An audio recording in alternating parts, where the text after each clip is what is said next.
ito ay rated SPG. Striktong patnubay at gabay ng magulang ang kailangan. Maaaring may masiselang tema, lengguwahe, karahasan, sexual, horror o droga na hindi angkop sa mga bata.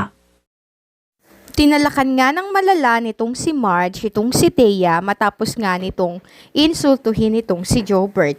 Sinumbong naman ng tsismosang katulong ang nangyaring ito kay Madam Regina, at dahil dito ay sinabi nga ni Regina na wala talagang magandang maidudulot ang pag-stay nga ng pamilya nitong si Marge sa mansyon.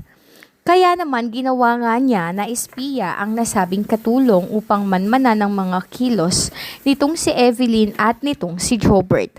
Nung mga oras na yun nga ay napag-alaman nga ng nasabing katulong na itong si Greg ay nakikipagmabutihan nga dito kay Evelyn. Rinig na rinig niya kasi nang sabihin nga nitong si Greg na deserve nitong si Evelyn na mahalin ng totoo. At hindi niya deserve ang mga pinagdaanan niyang lalaki. Kaya naman naisip tuloy ng nasabing katulong kung sasabihin ba niya kay Madam Regina ang bagay na ito. Samantala, nakita mismo ni Marge ang pasikreto ngang pag-uusap nitong si Greg at nitong si Evelyn. Dito na umamin nitong si Greg na noon nga ay matagal niya nang kilala itong si Evelyn.